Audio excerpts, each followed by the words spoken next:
Dear students, today we will study about enzyme catalysis and its characteristics and mechanism of enzyme catalysis.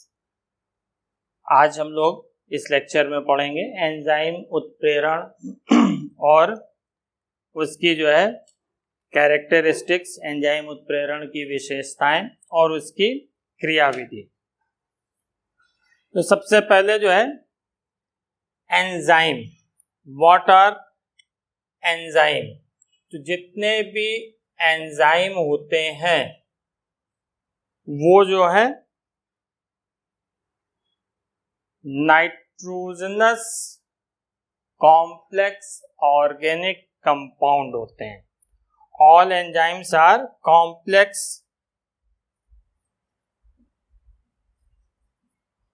Nitrogenous organic compound.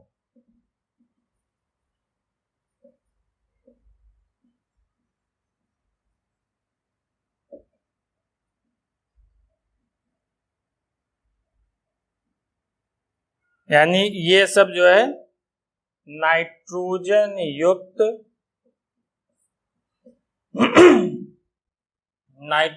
युक्त जटिल कार्बनिक यौगिक हैं।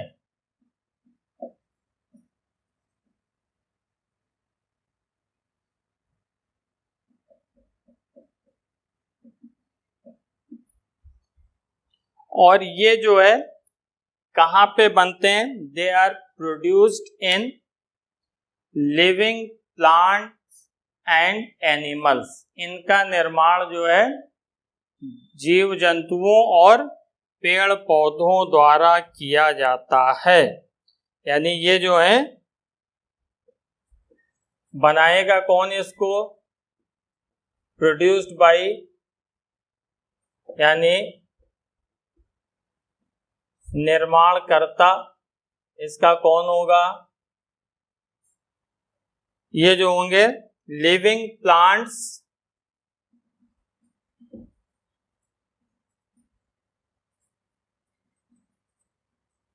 And animals.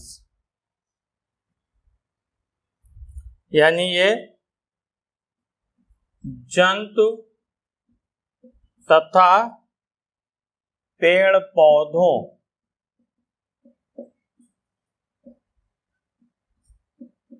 द्वारा इनका निर्माण किया जाता है। तो वास्तव में एंजाइम्स जो होते हैं वो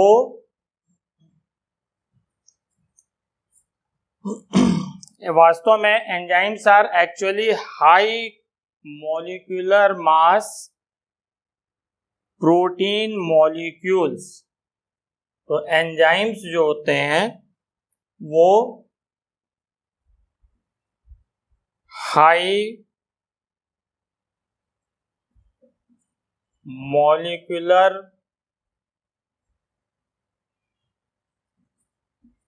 मास के वो प्रोटीन मॉलिक्यूल्स होते हैं।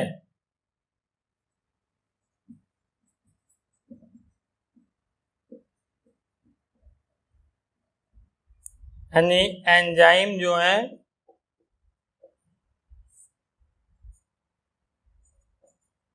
उच्च अणुभार वाले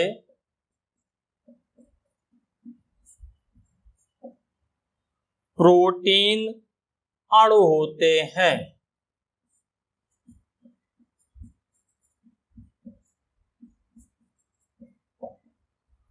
और ये वाटर में कोलाइडल सॉल्यूशन फॉर्म करते हैं। फॉर्म्स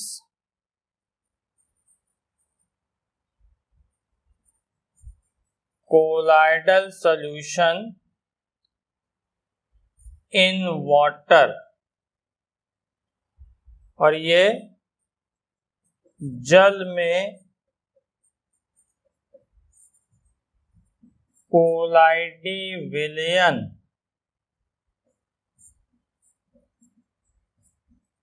का निर्माण करते हैं या कोलाइडी विलयन बनाते हैं।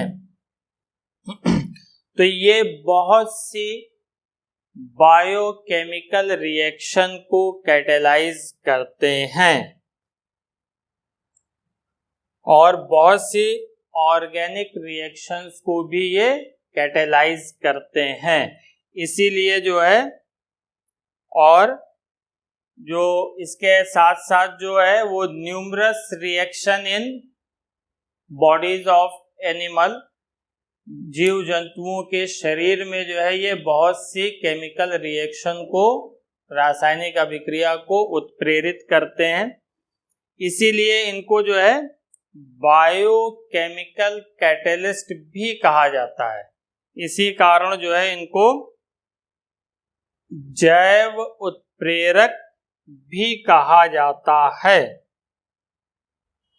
यानी ये कैटेलाइज किसको करेंगे?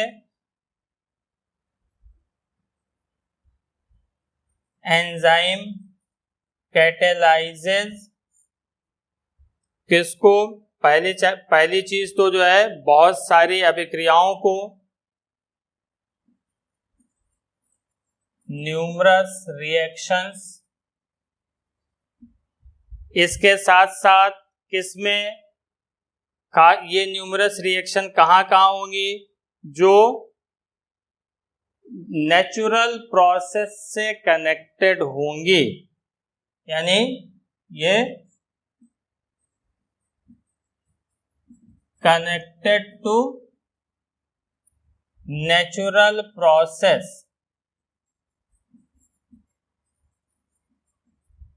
तो एंजाइम जो है वो किसको उत्प्रेरित करेंगे? एंजाइम जो है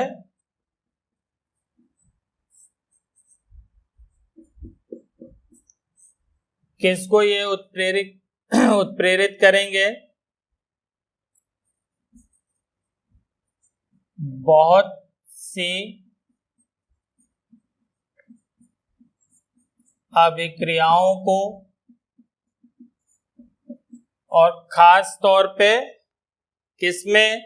जो जीवन संबंधी या प्रकृति में जो है होने वाली अभिक्रियाएं होती हैं, वो किसमें? जीवधारियों में। तो ये जो जीवन संबंधी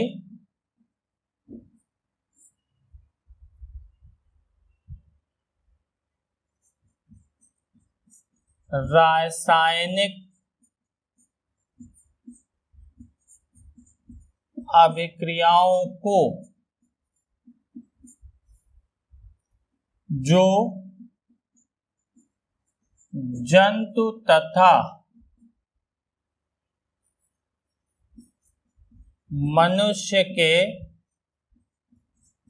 शरीर में संपन्न होती है। यानी ये बहुत सी नेचुरल प्रोसेस को जो है वो कंप्लीट करते हैं, जो बॉडीज ऑफ एनिमल और प्लांट में होती हैं। Bodies of animals and plant, यानी जीव जंतुओं और पेड़ पौधों में जो है होने वाली रासायनिक अभिक्रियाओं को जो है ये संपन्न कराती हैं। इसी कारण इस एंजाइम कैटलिस्ट को जो है, इस एंजाइम कैटलिस्ट को हम बायोकेमिकल कैटलिस्ट कहते हैं। This is why it is also known as biochemical catalyst, या इसको हिंदी में लिखेंगे जैव उत्प्रेरक।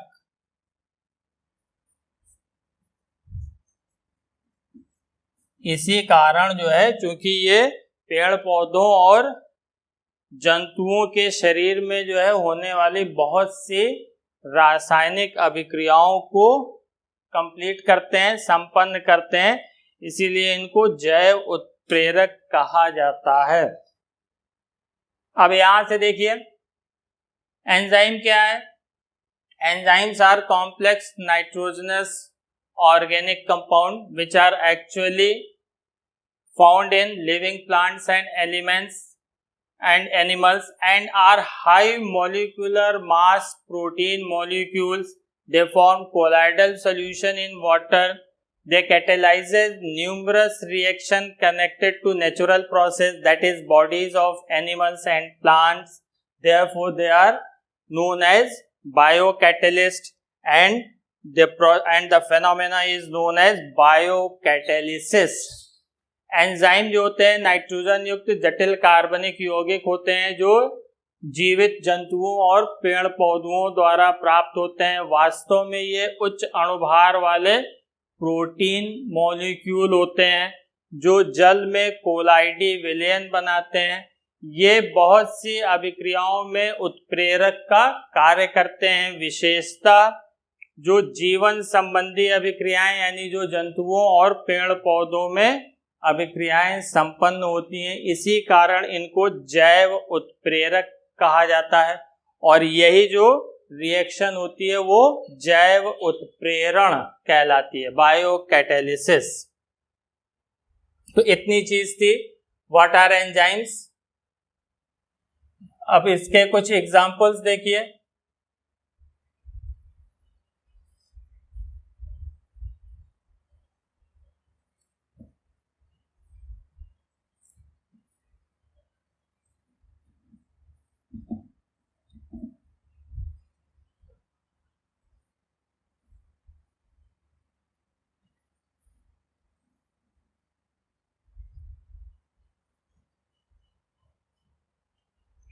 इसके एग्जाम्पल में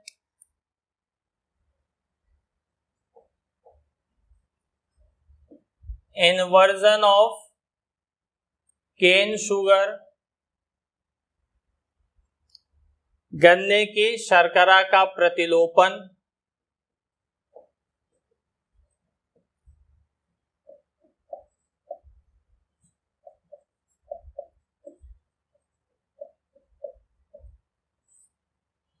इसमें cane sugar, sucrose, C12H22O11 solution phase में रहता है। ये हाइड्रोलाइज होता है किसकी प्रेजेंस में? इन्वर्टेज एंजाइम जो है इसको कन्वर्ट कर देता है ग्लूकोज और फ्रक्टोज में। ग्लूकोज और फ्रक्टोज दोनों के फॉर्मूले सेम होते हैं, मॉलिक्यूलर फॉर्मूला। ये आपका केन शुगर है और ये ग्लूकोज और ये fructose.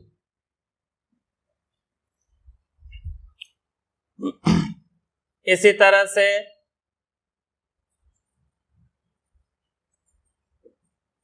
conversion of glucose to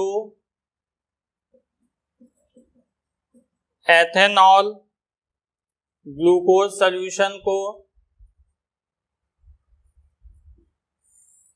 जाइमेज enzyme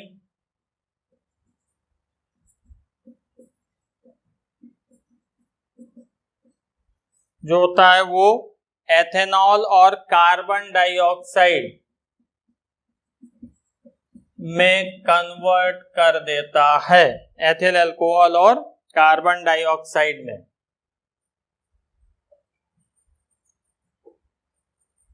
conversion of starch into maltose, starch का माल्टोज में परिवर्तन। तो इसमें स्टार्च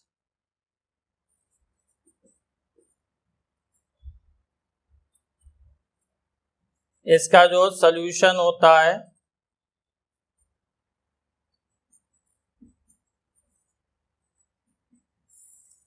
वो डायस्टेज एंजाइम से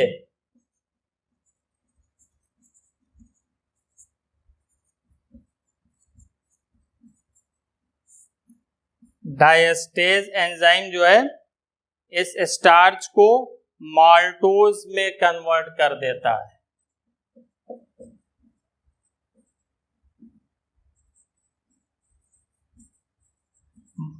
माल्टोज भी डाइसैकेराइड है।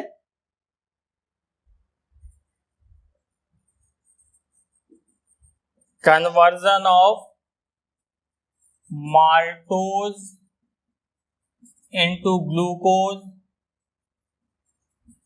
माल्टोज का ग्लूकोज में परिवर्तन, माल्टोज सॉल्यूशन, इसको माल्टेज एंजाइम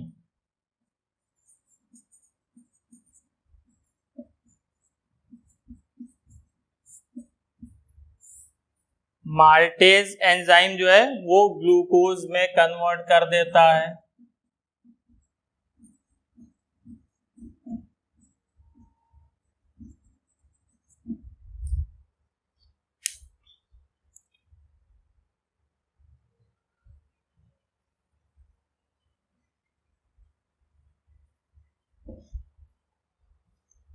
इसी तरह से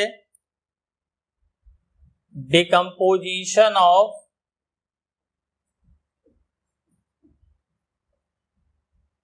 urea into ammonia and carbon dioxide, urea का अमोनिया और कार्बन डाइऑक्साइड में अपघटन, ये यूरिएज एंजाइम से होता है।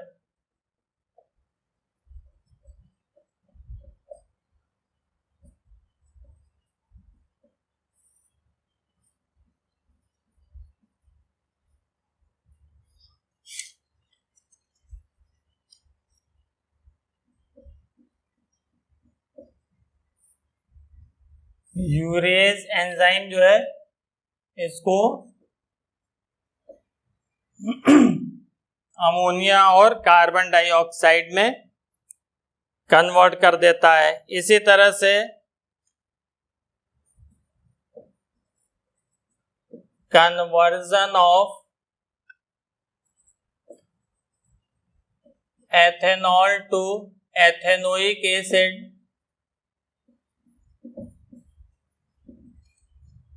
एथेनॉल का एथेनोइक अम्ल में परिवर्तन, ये कन्वर्जन जो है माइकोडर्मा एसिटी एंजाइम जो होता है वो कन्वर्ट करता है।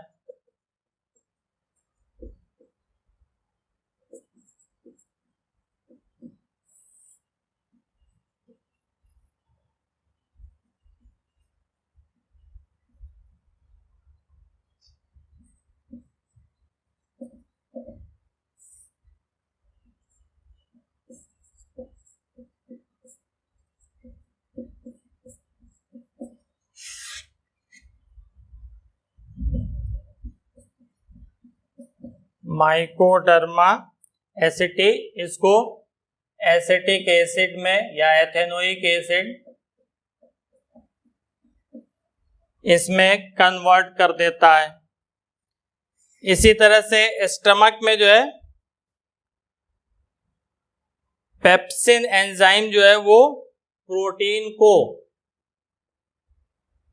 इन स्टमक पेट में जो है वो पेप्सिन एंजाइम वो प्रोटीन को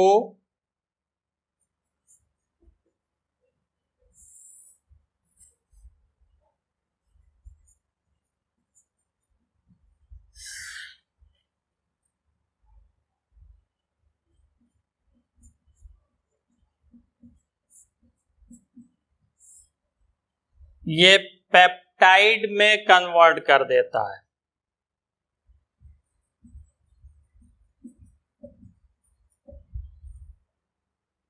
तो इस तरह से बहुत सारे एंजाइम, और एक कॉमन एग्जाम्पल है जिसको आप लोगों ने अपने घरों में देखा होगा, conversion of milk into curd.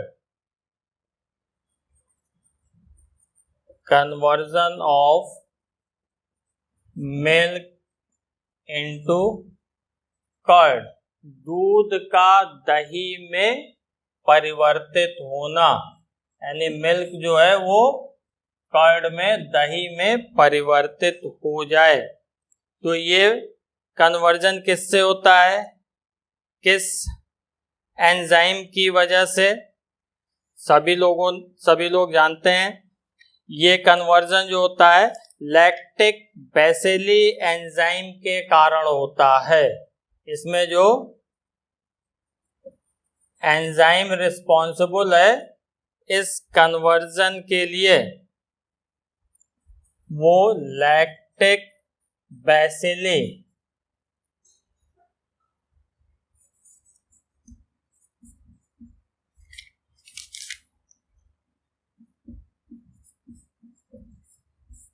Lactic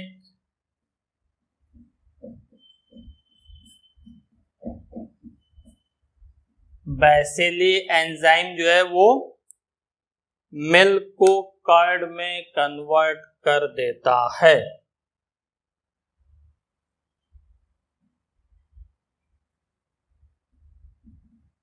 तो ये इसके एग्जाम्पल्स थे। अब हम लोग जो है पढ़ेंगे कैरेक्टरिस्टिक्स ऑफ एंजाइम कैटालिसिस।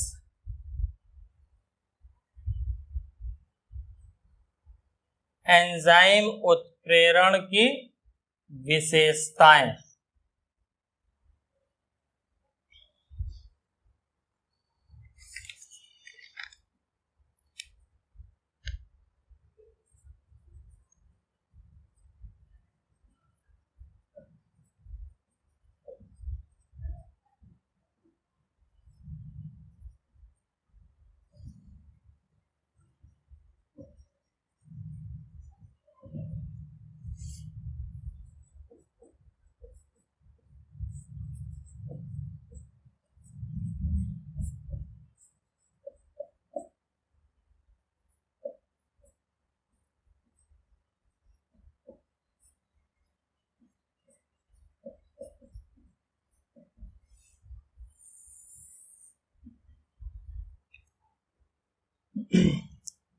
तो फर्स्ट कैरेक्टरिस्टिक ये जो है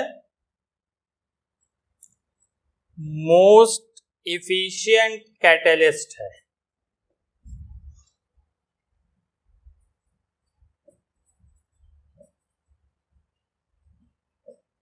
यानी ये जो है उच्च उत्प्रेरण दक्षता इसकी जो है होती है।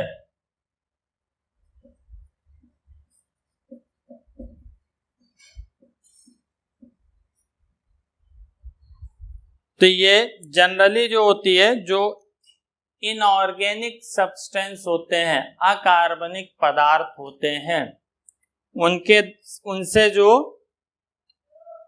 रिएक्शन कैटेलाइज होती हैं वो स्लो होती हैं इन कंपैरिजन टू एंजाइम। और एंजाइम कैटेलिस्ट जो होता है वो एक्टिवेशन एनर्जी को लो करके रिएक्शन को इंक्रीज करता है। एंजाइम का एक मॉलिक्यूल जो है वो नियरली 1 मिलियन मॉलिक्यूल को पर मिनट कैटेलाइज कर सकता है। एंजाइम उत्प्रेरक की जो दक्षता होती है वो सामान्य अकार्बनिक उत्प्रेरक से अधिक होती है और ये सामान्यतः 1 मिनट में 1 मिलियन अणुओं को जो है उत्प्रेरित कर सकता है। और उत्प्रेरित कैसे करेंगे? सक्रियण ऊर्जा को कम करके। दूसरा रीजन क्या है कि ये एंजाइम जो होते हैं वो वाटर में कोलाइडल सॉल्यूशन बनाते हैं, जल में कोलाइडी अवस्था में रहते हैं, जिसके कारण इनका सरफेस एरिया लार्ज होता है। इसी कारण जो है कोलाइडल स्टेट में होने के कारण जो है इनकी दक्षता उच्च होती है। All enzymes forms colloidal solution in water, due to which the surface area increases, or due to this increase in surface area, the activity of enzymes are very high.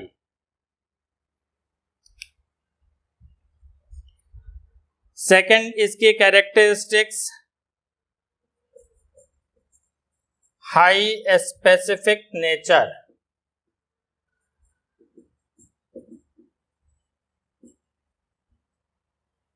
यानी हिंदी में लिख सकते हैं अत्यधिक विशिष्ट स्वभाव। हाई स्पेसिफिक नेचर, ये आपने पढ़ा, अभी बहुत सारे एग्जाम्पल इसके पहले हमने लिखे। तो ऐसा नहीं है कि एक एंजाइम जो है वो सारी रिएक्शन को कैटेलाइज करेगा, अलग अलग रिएक्शन के लिए अलग अलग एंजाइम की जरूरत पड़ती है। Therefore they are high specific in nature. ऐसा नहीं है कि जो है जाइमेज है तो वो एक रिएक्शन को कैटेलाइज कर रहा है, या इन्वर्टेज केन शुगर को कर रहा है तो वो ग्लूकोज को भी करेगा, माल्टोज को भी करेगा। ऐसा नहीं है, एक एंजाइम केवल एक ही स्पेसिफिक रिएक्शन को कैटेलाइज करेगा। हर जो है रिएक्शन के लिए अलग अलग एंजाइम की जरूरत होगी। तीसरा,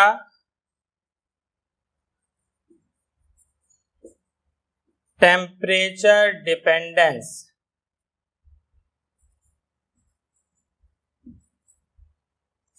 ताप पर निर्भरता।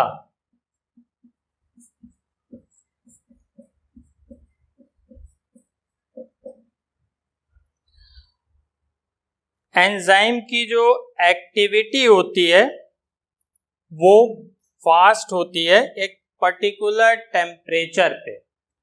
तो वो टेम्परेचर जो होता है वो उसका ऑप्टिमम टेम्परेचर कहलाता है। प्रत्येक एंजाइम की जो क्रियाशीलता या सक्रियता होती है वो एक निश्चित ताप पर सबसे अधिक होती है। उसी ताप को हम उस एंजाइम का अनुकूलतम ताप कहते हैं, ऑप्टिमम टेम्परेचर या अनुकूलतम ताप।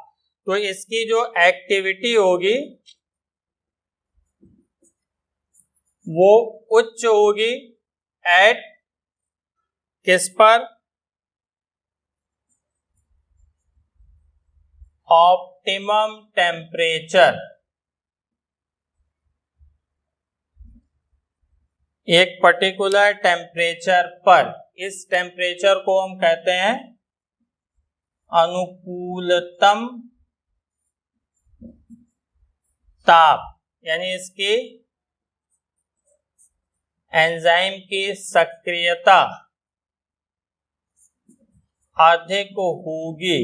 कब? अनुकूलतम ताप पर। और ये जो इसका ऑप्टिमम टेम्परेचर होता है वो 25 डिग्री टू 37 डिग्री सेल्सियस होता है।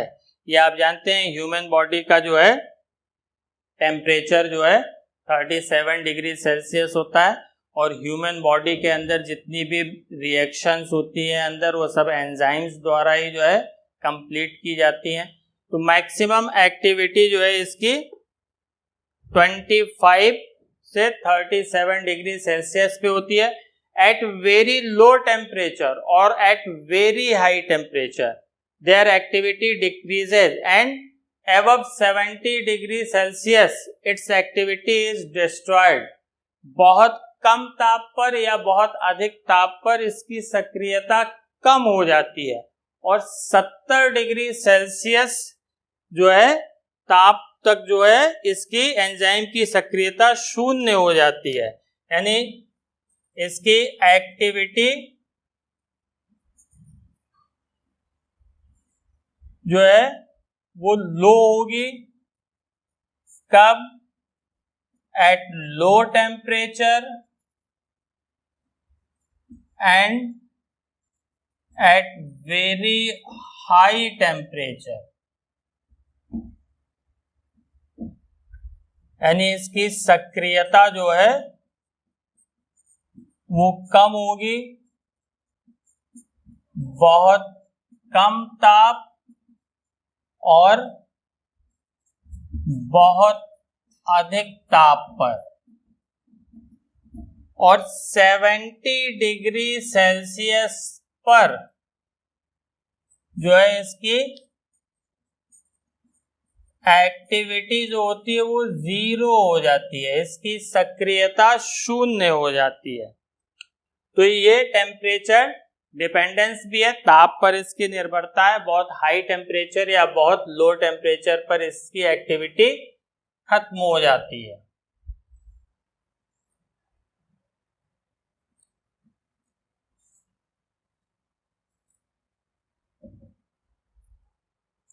फोर्थ कैरेक्टरिस्टिक्स है पीएच डिपेंडेंस।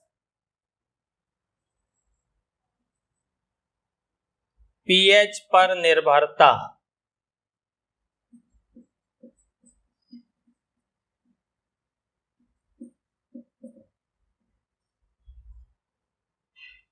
तो एंजाइम की प्रेजेंस में किसी भी केमिकल रिएक्शन की रेट वो पीएच चेंज होने पर चेंज होती है, और एक पर्टिकुलर पीएच या एक पर्टिकुलर पीएच रेंज पर इसकी एक्टिविटी हाई होती है, तो वो कहलाता है इसका ऑप्टिमम पीएच, अनुकूलतम पीएच। उस पे एक्टिविटी जो होगी इसकी हाई होगी, इसकी सक्रियता जो है उच्च होगी। किस पर? ऑप्टिमम पीएच, अनुकूलतम पीएच पर।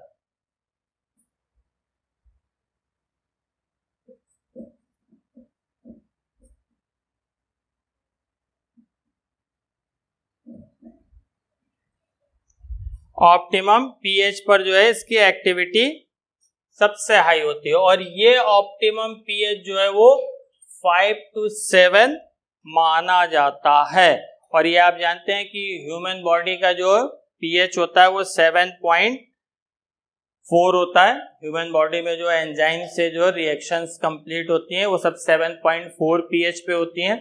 तो किसी भी एंजाइम के लिए जो होता है मोस्ट फेवरेबल पीएच रेंज जो होती है वो 5 to 7 होती है, यानी जो है किसी भी एंजाइम की जो है सक्रियता के लिए पीएच का जो रेंज या पीएच का जो परास होता है वो 5 to 7 पीएच के बीच जो होता है वो मैक्सिमम होता है।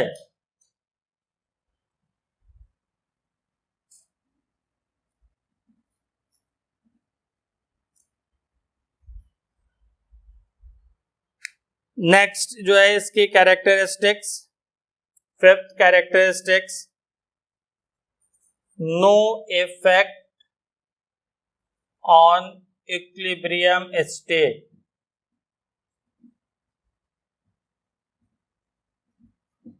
यानी साम्यावस्था पर कोई प्रभाव नहीं।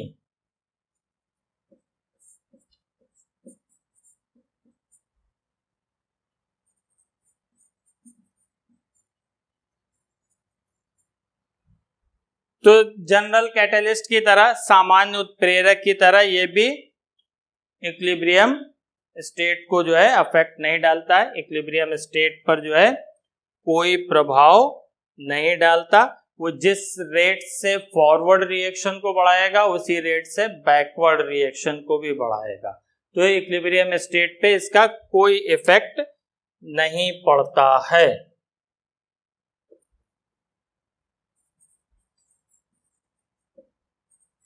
6 point colloidal nature.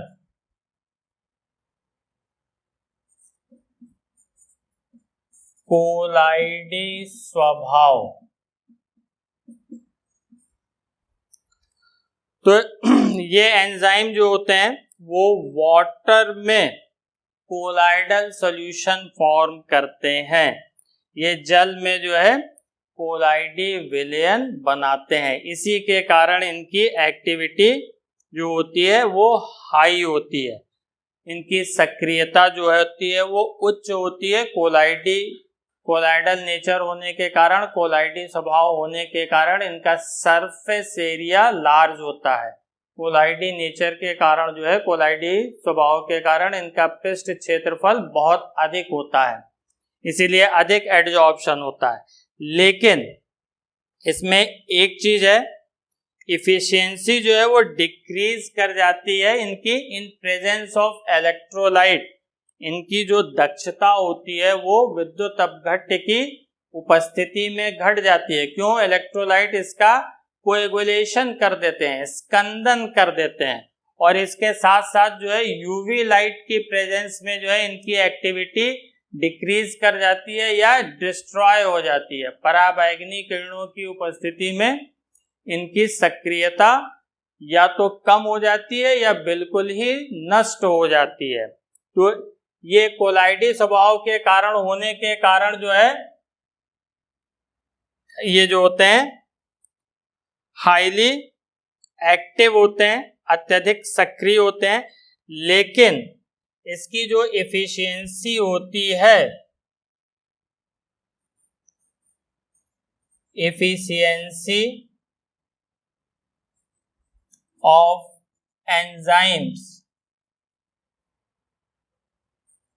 is retarded in presence of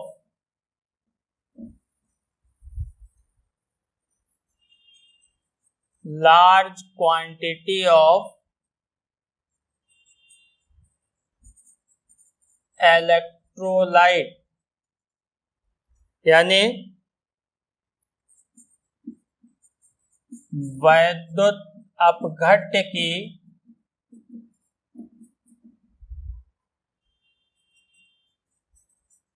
अधिक मात्रा में उपस्थिति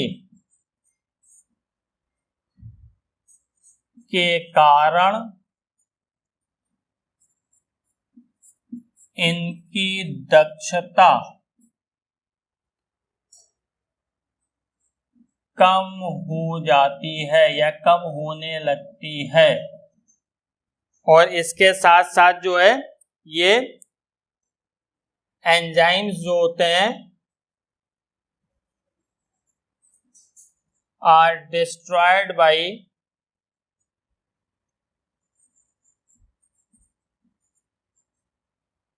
यूवी रेज, अल्ट्रावायलेट रेज,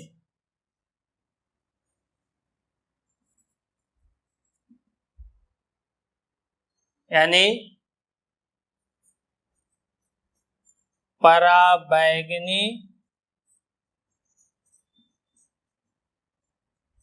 किरणों या विकिरणों द्वारा एंजाइम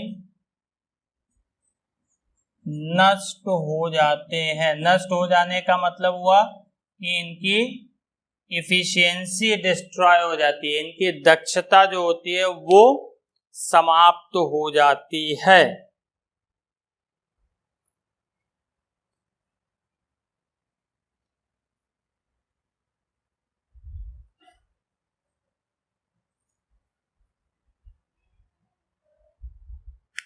सेवेंथ कैरेक्टरिस्टिक्स देखिए इसकी, एक्टिवेटर्स और कोएंजाइम।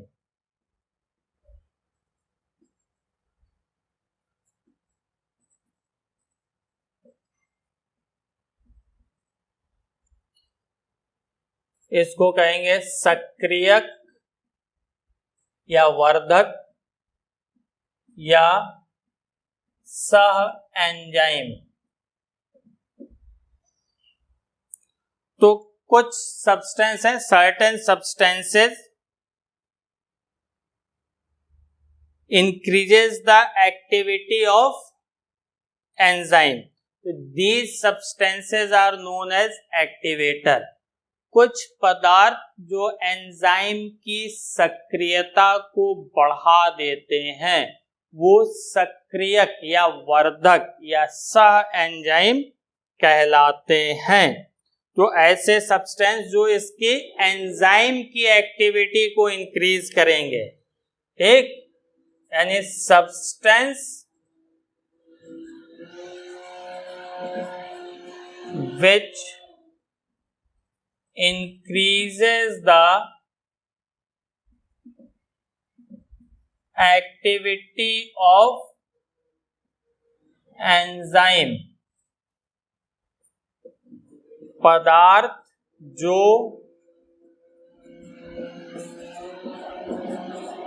एंजाइम की सक्रियता बढ़ाते हैं उन्हीं को जो है हम एक्टिवेटर या कोएंजाइम यानी सक्रियक या सह एंजाइम कहते हैं। तो ये सब्सटेंस कौन कौन से होते हैं? जनरली ये सब जो है नॉन प्रोटीन सब्सटेंस होते हैं, अप्रोटीनीय पदार्थ होते हैं जो एंजाइम की एक्टिविटी को इंक्रीज कर देते हैं। जनरली जो है मेटल आयन, धातु आयन जो है वो एक्टिवेटर होते हैं, जैसे such as Na+, Mn2+, CO2+, Cu2+, etcetera. ये जो है इसकी एक्टिविटी को इंक्रीज कर देते हैं। तो इसमें जो है ये जनरली जो है एंजाइम की सरफेस पे जो है वो वीक बॉन्ड से जुड़े होते हैं। हैवी जो ये जो मेटल आयंस होते हैं इनकी प्रेजेंस में एंजाइम की एक्टिविटी कई गुना बढ़ जाती है। इनकी उपस्थिति में जो है एंजाइम की सक्रियता कई गुना बढ़ जाती है और ये एंजाइम की सरफेस पे जो है वो वीक बॉन्ड से जुड़े रहते हैं। जैसे सोडियम आयन जो है वो एमिलेज एंजाइम की एक्टिविटी को जो है बहुत इंक्रीज कर देता है। फॉर एग्जाम्पल सोडियम आयन जो है वो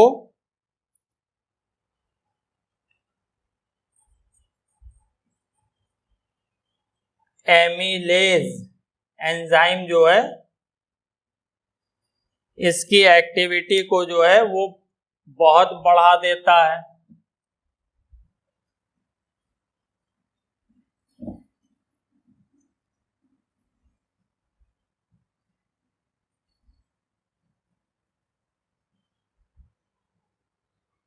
अब इसके लास्ट कैरेक्टरिस्टिक्स देखिए।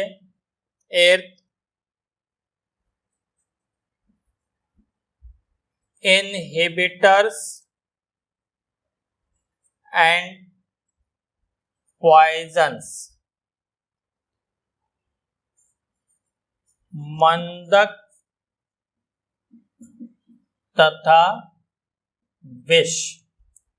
तो बहुत से सब्सटेंस जो एंजाइम की एक्टिविटी को डिक्रीज कर देंगे। ये इनहिबिटर्स क्या होते हैं? Decreases the activity of enzyme, यानी ये एंजाइम की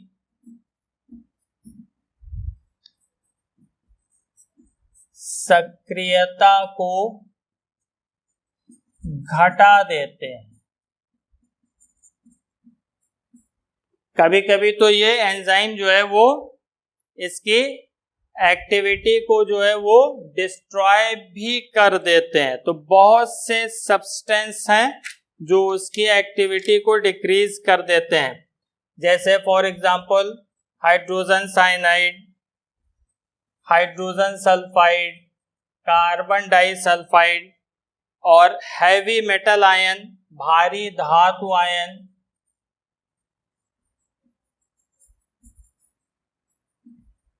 लाइक Ag+, Hg2+, एक्सेट्रा। ये सब जो है एंजाइम की एक्टिविटी को डिक्रीज कर देते हैं या डिस्ट्रॉय कर देते हैं। तो ये सब जो है इसके लिए एक तरह से कैटालिटिक पॉइजन, उत्प्रेरक विष की तरह काम करते हैं और ये एंजाइम की एक्टिविटी को डिक्रीज कर देते हैं।